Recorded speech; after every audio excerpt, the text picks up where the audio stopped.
Hello मित्रों, साथियों, आप सभी का स्वागत है आपके अपने यूट्यूब चैनल में। और आज अपन जो बात करने वाले हैं वो अपने बीएसटीसी के अंदर जो हिंदी का जो पार्ट है उसकी अपन आज बात करेंगे। तो चलते हैं आज के क्वेश्चनों की ओर। और आज के जो क्वेश्चन है वो आपके लिए बहुत महत्वपूर्ण होंगे। तो आज का पहला क्वेश्चन आपके लिए, और शुरू करने से पहले वीडियो को शेयर कर दीजिए, लाइक कर दीजिए ताकि सभी मित्रों तक ये क्लास पहुंच सके। तो चलते हैं आज का पहला क्वेश्चन आपके लिए। और क्वेश्चन है, विद्यालय शब्द में है स्वर संधि, व्यंजन संधि, विसर्ग संधि और इनमें से कोई नहीं। तो आप अपना आंसर दीजिए कि इसमें कौन सी संधि होगी। तो सही आंसर क्या होगा? तो सही आंसर होगा इसमें स्वर संधि। कौन सी होगी? स्वर संधि होगी। और इसको आपको पता है कि इसका जो संधि विच्छेद होगा वो होगा विद्या प्लस आले। क्या होगा? विद्या प्लस आले।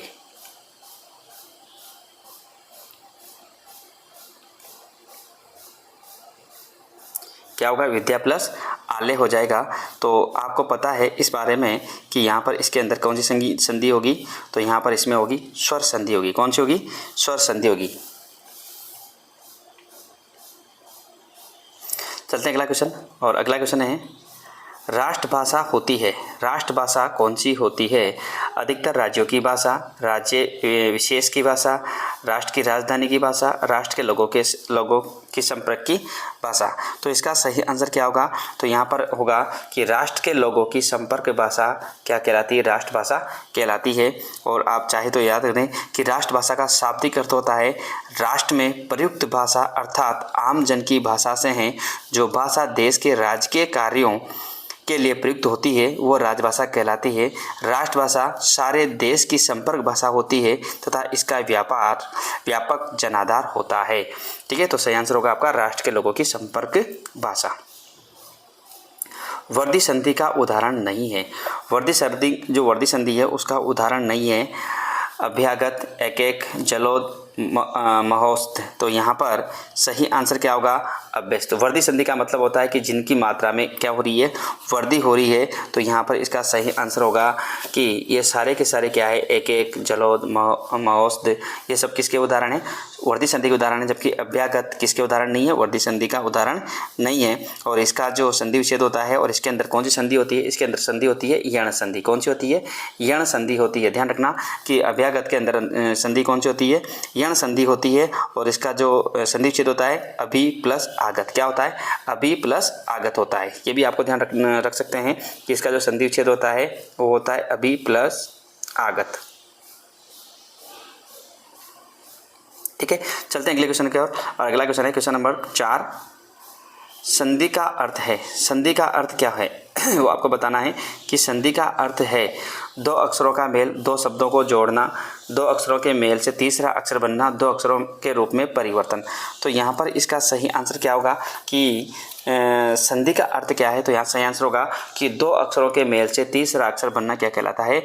संधि कहलाता है। और चाहे तो आप संधि का अर्थ देख सकते हैं। और संधि का अर्थ होता है मेल। क्या होता है? मेल। जब दो ध्वनियाँ निकट होने पर आपस में मिल जाती है और नया रूप धारण कर लेती है तो वहाँ दो ध्वनियों की संधि होती है। ठीक है, तो याद रखना कि दो अक्षरों के मेल से तीसरा अक्षर बनना क्या कहलाता है? संधि। अगला है, निम्न में से किस शब्द में उपसर्ग नहीं है? किस शब्द में उपसर्ग नहीं है? अचर, विचार, आचार, प्रचार। तो यहाँ पर किस में है जो उपसर्ग नहीं है? तो यहाँ पर अचर में क्या है? उपसर्ग नहीं है। जबकि विचार में कौन सा उपसर्ग है? वी उपसर्ग है, ध्यान रखना। और आचार में आ उपसर्ग है।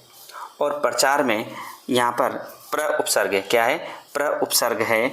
लेकिन आचार में जो कि आचार है एक संज्ञा शब्द है। आचार क्या है? एक संज्ञा शब्द है, इसलिए यहाँ पर इसमें कोई उपसर्ग नहीं है। ये तो क्या है? संज्ञा शब्द है। अगला है, निम्नलिखित में से किस शब्द में अप उपसर्ग नहीं है? इसमें से कौन सा है जिसमें अप उपसर्ग नहीं है? अप्रोक्ष, अपादान, अपवाद, अपमान। तो इसमें किसमें अप उपसर्ग नहीं है? तो सही आंसर होगा अप्रोक्ष। क्या होगा? अप्रोक्ष यहाँ पर सही आंसर होगा, क्योंकि अर्थ होता है विपरीत, बुरा, अपवाद, ऐसे इसका उदाहरण होता है।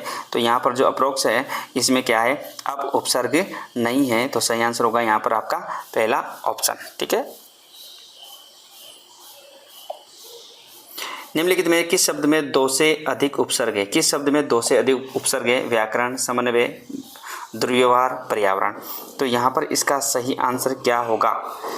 तो सही आंसर होगा दुर्व्यवहार। क्या है? दुर्व्यवहार। इसमें क्या है, 2 उपसर्ग है। एक तो आपको ध्यान रखना कि इसमें 2 उपसर्ग कौन कौन से हैं, तो मैं लिख रहा हूँ यहाँ पर। तो एक तो दुर प्लस वी प्लस औ प्लस हार। तो यहाँ पर इसमें 2 उपसर्ग है, दुर और वी क्या है, 2 उपसर्ग यहाँ पर है, तो सही आंसर होगा आपका दुर्व्यवहार। अगला है, निम्नलिखित में से किस शब्द में एरा प्रत्यय नहीं है? एरा प्रत्यय नहीं है। बनेरा, सवेरा, सपेरा, ममेरा। तो यहाँ पर इसमें एरा उपसर्ग प्रत्यय नहीं है, तो सही आंसर क्या होगा इसमें? तो सही आंसर होगा इसमें सवेरा। क्या होगा? सवेरा में एरा प्रत्यय नहीं है। ठीक है, तो सही आंसर होगा यहाँ पर आपका सवेरा। ठीक है।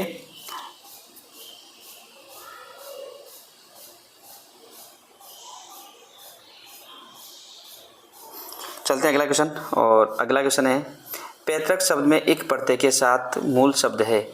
पैतृक शब्द में एक प्रत्यय के साथ मूल शब्द कौन सा है? पिता, पितृ, पितर और पैतृ।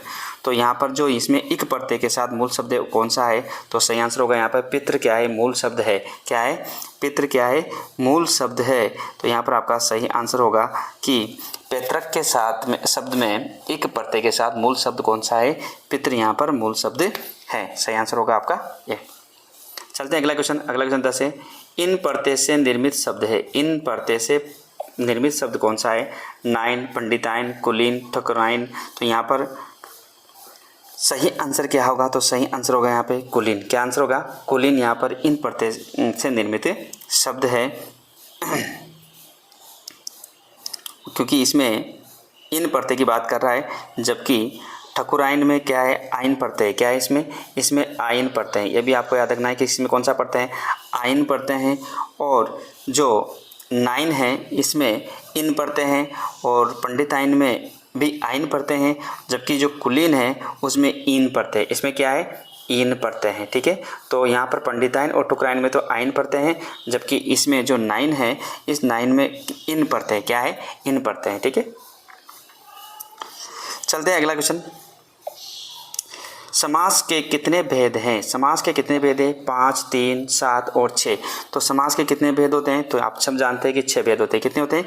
6 भेद होते हैं। समास 6 प्रकार के होते हैं, आपको पता है। अव्ययभाव समास, तत्पुरुष, कर्मधारय, द्विगु, बहुब्री और द्वंद्व समास। ठीक है, तो सब जानते हैं, इसमें कोई दिक्कत नहीं है। निम्नलिखित में से कौन सा शब्द द्वंद्व समास का उदाहरण नहीं है? इसमें से कौन सा है जो द्वंद्व समास का उदाहरण नहीं है? पाप, पुण्य, यथाशक्ति, राजा, प्रजा, जीवन, मरण। तो यहाँ पर यथाशक्ति है, इसमें क्या है? द्वंद्व समास नहीं है, क्योंकि यथाशक्ति में क्या है? अव्ययभाव समास है। कौन सा समास इसमें? अव्ययभाव समास इसमें है। यथाशक्ति में कौन सा है? अव्ययभाव समास है, जबकि और में क्या है? द्वंद्व समास है। अगला है क्वेश्चन, बटमार में कौन सा समास है? बटमार में कौन सा समास है? तो इसमें नज तत्पुरुष, अलोक तत्पुरुष, संप्रदान तत्पुरुष और उपपद तत्पुरुष। तो इसमें बटमार में कौन सा समास होगा? तो इसमें उपपद तत्पुरुष होगा। कौन सा होगा? उपपद तत्पुरुष होगा। चलते हैं अगला क्वेश्चन। कौन सा शब्द कमल का पर्यायवाची नहीं है? कमल का पर्यायवाची कौन है, कौन नहीं है? जलज, अंबुज, मनसिज और पंकज। तो यहाँ पर मनसिज क्या है? कमल का पर्यायवाची नहीं है। और कमल के पर्यायवाची कौन कौन से होते हैं? ध्यान रखना, जलज, नीरज, सरोज, पंकज, राजीव, अनिल, अंबुज, वारिज, इंदिवर, पुंडरिक, अरविंद, उत्पल, ताम्रस, सारंग, शतपत्र, कोकनद, शतदल और कंज। ये सारे किसके हैं? कमल के पर्यायवाची हैं, जबकि यहाँ मनसिज क्या है? इसका पर्यायवाची शब्द नहीं है। अगला है, किस क्रमांक का शब्द प्रस्तर का पर्यायवाची नहीं है? प्रस्तर का पर्यायवाची शब्द नहीं है। पाषाण, पाहन, उपल, उत्पल। तो इसमें सही आंसर क्या होगा? तो इसमें सही आंसर होगा उत्पल। क्या होगा? उत्पल यहाँ पर इसका सही आंसर होगा। प्रस्तर का पर्यायवाची नहीं है। कौन नहीं है भाई? उत्पल।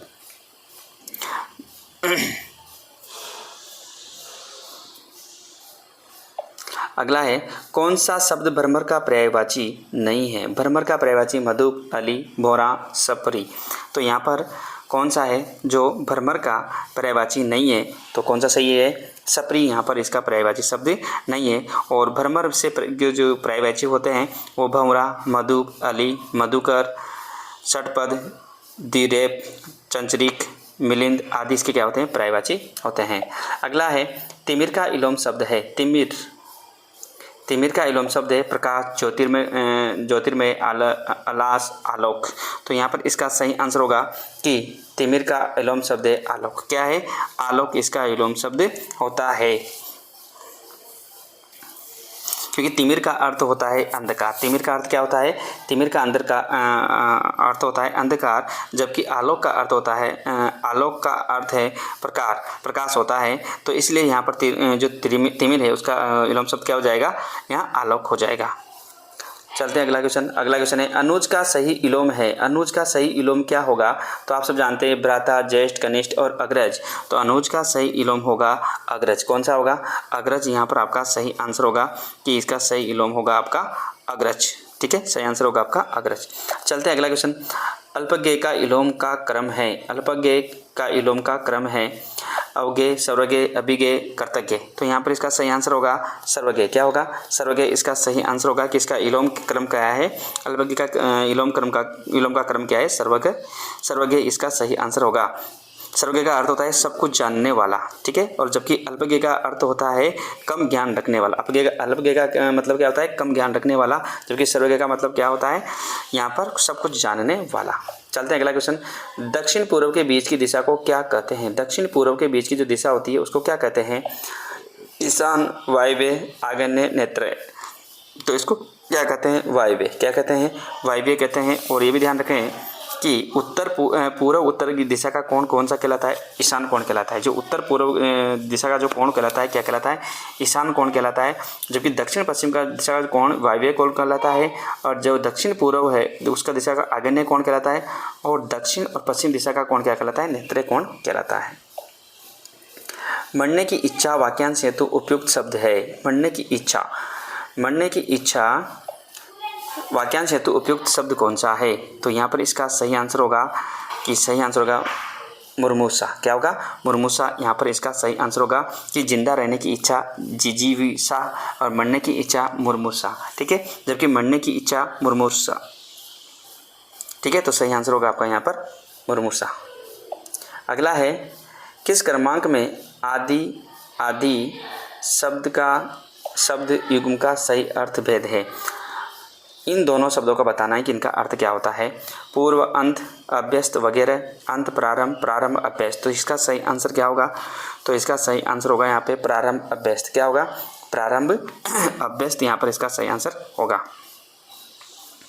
चलते हैं अगला क्वेश्चन, किस क्रमांक में शब्द युग्म का सही अर्थ भेद है?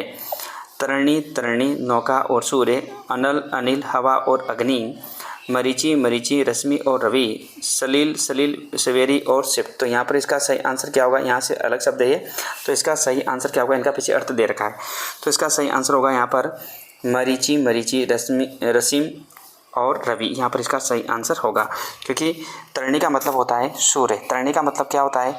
सूर्य होता है। और इसका मतलब क्या होता है? नौका होता है। तो सही युग्म यहाँ पर इसका मतलब होता है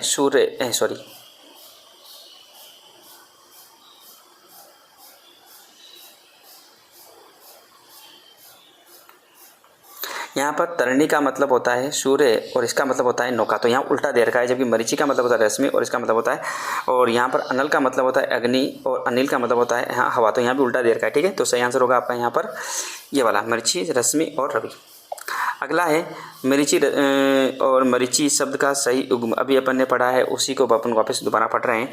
किरण, सूर्य, एक राक्षस प्रकाश, किरण, चंद्रमा, सूर्य और मर्ग, तर्षणा। तो इसका सही आंसर क्या होगा? तो इसका सही आंसर होगा किरण और सूर्य। क्या होगा? किरण, सूर्य। यहाँ पर इसका सही आंसर होगा। अगला है शब्द किसे कहते हैं, शब्द किसे कहते हैं वो आपको बताना है कि शब्द किसे कहते हैं। और शायद ये तो आप सभी कर लेंगे, कोई दिक्कत नहीं। एक या एक से अधिक ध्वनि समूह को, एक या एक से अधिक वर्ण समूह को, एक या एक से अधिक सार्थक वर्ण समूह को, ध्वनि की लघुत्तम इकाई को। तो शब्द किसे कहते हैं, आपका सही आंसर होगा एक या एक से अधिक सार्थक वर्ण समूह को क्या कहते हैं, अपन शब्द कहते हैं। अगला है उत्पत्ति के आधार पर शब्द के कितने भेद होते हैं, उत्पत्ति के आधार पर शब्द के कितने भेद होते हैं, 3, 4, 5 और 6। तो यहाँ पर इसका सही आंसर होगा 4 भेद। कितने भेद होते हैं, 4 भेद यहाँ पर होते हैं। उत्पत्ति के आधार पर शब्द के कितने भेद होते हैं, 4 भेद। अगला है सही शब्द वर्तनी को छांटिए, सही शब्द की वर्तनी को छांटना है कि इसका सही। तो यहाँ पर है रासायनिक, यहाँ तो रासायनिक, यहाँ रासायनिक, यहाँ रासायनिक, यहाँ मात्रा उल्टी है, यहाँ मात्रा उल्टी, ठीक है, वहाँ छोटी की मात्रा। तो इसमें सही शब्द कौन सा होगा, तो सही शब्द होगा यहाँ पर रासायनिक। क्या होगा, सेकंड ऑप्शन क्या होगा आपका, बिल्कुल सही आंसर होगा। और इसमें इक पढ़ते हैं, ये भी ध्यान रखना, क्या पढ़ते हैं इसमें, इक पढ़ते हैं इसमें। अगला है सही वर्तनी वाला शब्द है अधोपतन, अधिपतन, अधपतन और आधपतन। तो यहाँ पर इसका सही आंसर क्या होगा, तो इसका सही आंसर होगा अधपतन। क्या होगा, अधपतन इसका सही आंसर होगा। चलते हैं अगला क्वेश्चन। किस क्रमांक में अशुद्ध शब्द है, किस क्रमांक में अशुद्ध शब्द है वो बताना है कि अशुद्ध शब्द कौन, यथेष्टा, भुंजगिनी, प्रदर्शनी और लघुत्तर। तो यहाँ पर इसका सही आंसर क्या होगा, तो सही आंसर होगा प्रदर्शनी। क्या होगा, प्रदर्शनी। यहाँ पर इसका सही आंसर होगा, अशुद्ध शब्द है तो कौन सा है, प्रदर्शनी, यहाँ पर सही आंसर होगा। चलते हैं अगला क्वेश्चन। अवसर का लाभ उठाना के लिए उपयुक्त है, अवसर का लाभ उठाना के लिए उपयुक्त है। तो इसका सही आंसर क्या होगा, बहती गंगा में हाथ धोना, आकाश पाताल एक करना, फूला न समाना, अंगारों पर पैर रखना। तो इसका सही आंसर क्या होगा, तो इसका सही आंसर होगा बहती गंगा में हाथ धोना, क्योंकि आपने अवसर का लाभ उठा लिया है, इसलिए यहाँ पर क्या करेंगे, आप बहती गंगा में हाथ धो रहे हैं। क्या करें, बहती गंगा में हाथ धो रहे हैं। और आकाश पाताल एक करने का मतलब होता है कठिन प्रयत्न करना, और फूला न समाना का अर्थ होता है अत्यधिक खुश होना, तथा अंगारों पर पैर रखने का मतलब होता है साहसपूर्ण खतरे में उतरना या जानबूझकर विपत्ति सहना। तो मित्रों ये थे अपने आज के 30 क्वेश्चन जो कि हिंदी के लिए। तो हिंदी की आपकी डेली क्लासें अब होती रहेगी, बैक टू बैक आपके 30 क्वेश्चन डेली के डेली आपके यहाँ पर लिए जाएंगे और करा दिए जाएंगे, ताकि आपके यदि मैंने 10 वीडियो भी यहाँ पर आपको डाल दिए हैं तो 10 वीडियो में भी आपकी बहुत तैयारी हो जाएगी। हिंदी का क्वेश्चन आपका यहाँ से बाहर नहीं जाने वाला है। ठीक है दोस्तों, फिर मिलते हैं नेक्स्ट वीडियो के साथ में। आज के लिए नमस्कार, धन्यवाद आप सभी को।